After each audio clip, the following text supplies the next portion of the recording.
Welcome back to this edition of Grizzlies Daily. It's your boy Melek. Before we get into all the things that have happened, I just want to say I'm not going to be in a distraught mood today. I'm going to just keep it real with y'all. I'm a Broncos fan. I'm sure if you watch the Giants game, you know what happened. Comeback win. I'm on cloud nine right now. But if I got to be honest with y'all, I'm not going to be mad today. I'm not. It's Monday, which means we're 2 days away from the season opener. And let's talk about the last preseason game, because the Grizzlies finally got a win. They beat the Miami Heat 141 to 125. And in this game, I'm about to utter words that I never thought I'd utter. I didn't think I uttered this the entire preseason. G.G. Jackson cooked us some good. Y'all, it was not it was not looking good. It really, well, I'm not gonna say it wasn't looking good, but it just was looking like another game for GG kind of thing. But also, he didn't really play much. But in that fourth quarter,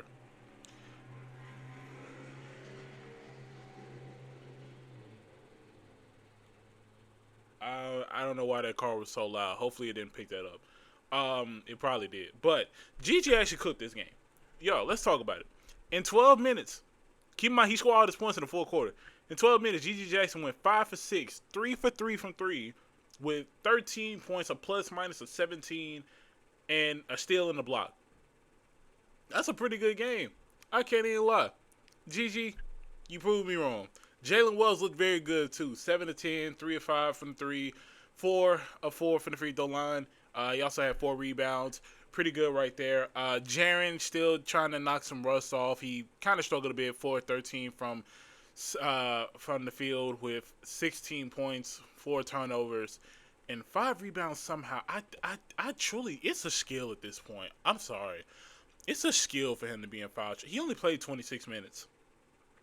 It's a skill for him to be in foul trouble. Like, at this rate, we got to just give credit where credit is due. Jock Landale looked pretty good. He had 12 points, 6 rebounds. Not a bad game. Trying to think of what else, who else stood out. Oh, Maxis Prosper looked pretty good. I can't even lie. Maxis Prosper looked good. Plus minus of 23. He was very good defensively this game. Another person that's actually like really, really doing good was Javon Small. Javon Small played very good. I will not discredit him on that. 6 of 8 from the field, 4 of 5 from 3 with 16 points and 5 assists. He looks very good. Like, he looks comfortable.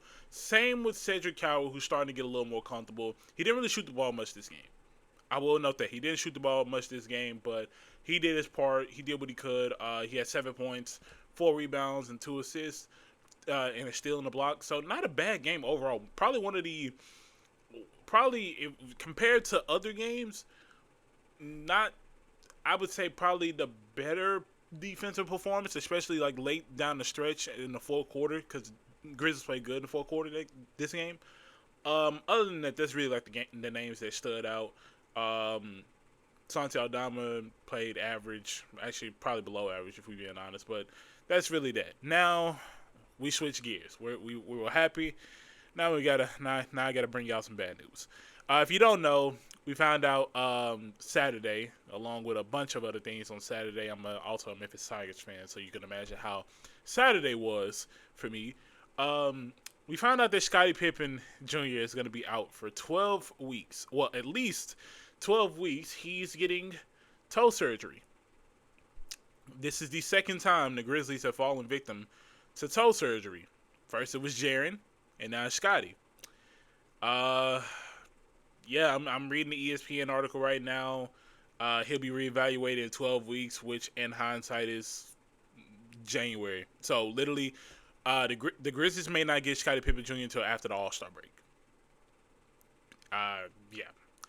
Right here it says the Grizzlies said Pippen will undergo a sesamoidectomy to deal with what they call ongoing discomfort, and that he is expected to make a full recovery. I swear sometimes the Grizzlies come up with these. It just doesn't make sense. It doesn't, but hey, we're here now. Yeah, this is going to impact the team a lot. It's going to impact the team a lot because that's not even one of the worst parts. Ty Jerome suffered a calf injury against the Heat. He only played 4 minutes, and he hurt his calf. Now, the reason this seems like the reason this is a big deal, it's not just another injury. It's just the league has already seen an uptick in calf/Achilles injuries. So this isn't a good look. It's not a good sign. I would imagine Ty Jerome gets all the rest that he needs, because the last thing I want is I'd rather lose Scottie Pippen. I mean, I'd rather lose Ty Jerome for like maybe a week or two rather than the entire season. So yeah, that was rough. That was rough to see.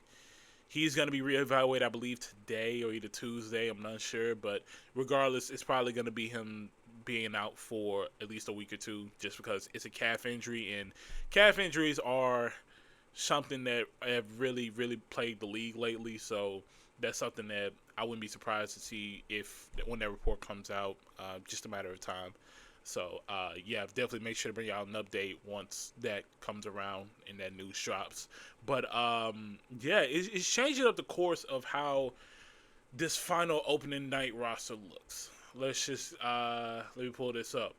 So, the opening night roster, this is after the Grizzlies waived Nate Henson, DeJon Jarreau, and Braxton Key, which is crazy to see because they literally signed DeJon Jarreau the same day that they waived them. So kind of, the NBA is a wild business. That's all I'm gonna say. But so the final roster for opening night, it reads. I'm sorry, y'all. It's kind of early. The final roster reads Santi Aldama, Kentavious Caldwell-Pope, Brandon Clark, Cedric Howard, Zach Edey, Gigi Jackson, Jaren Jackson Jr., Ty Jerome, John Conchar, Jock Landale, John Morant, Scottie Pippen Jr., Ken Spencer, Jalen Wells, and Vince Williams Jr. And then on the two-way contracts, you have P.J. Hall, Olivier Maxis Prosper, and Javon Small. Gotta be honest, I am not thrilled. I'm not thrilled. I will say though, PJ Hall did look good. He did look good in that in the preseason game against Miami Heat. He looked really good. Same with Cedric Howard. I also forgot. Cedric Howard literally it might have been Cedric Howard or it might have been Prosper. I don't remember. One of them had like a really good block against Khalil Ware or something like that. I can't remember. But yeah, that's the reality of this roster for right now.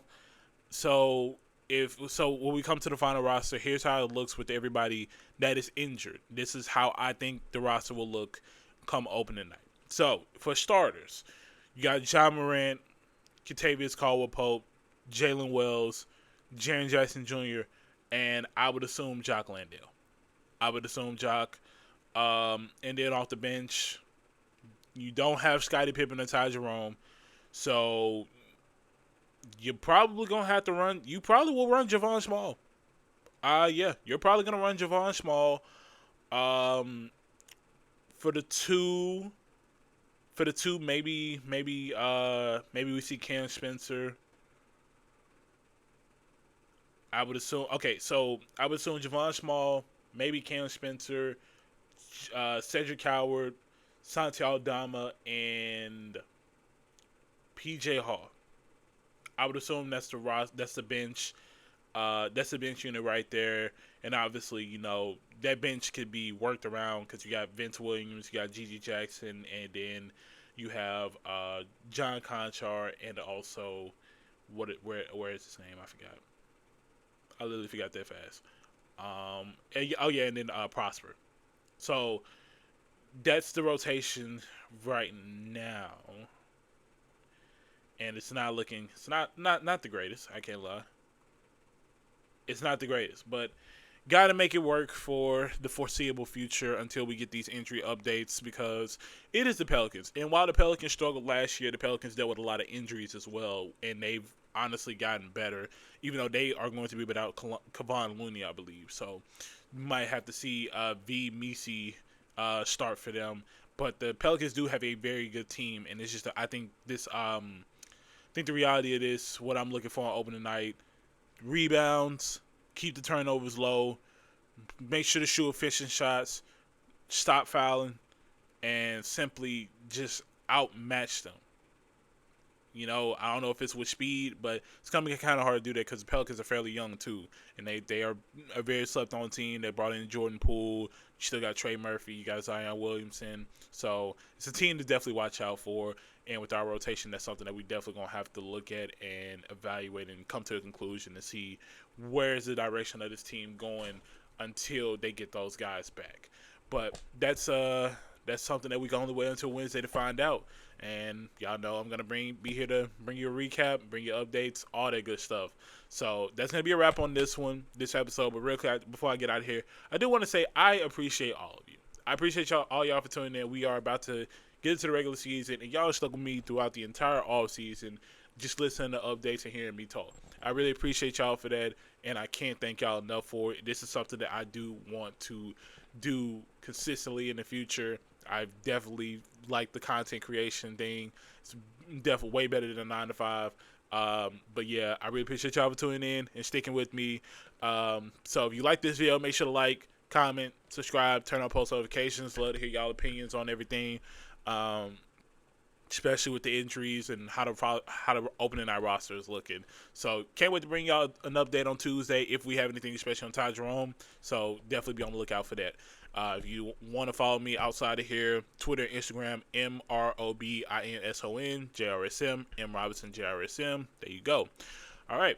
As for this edition of Grizzlies Daily, my name's Melek, and I'll be signing off. I'll see y'all tomorrow.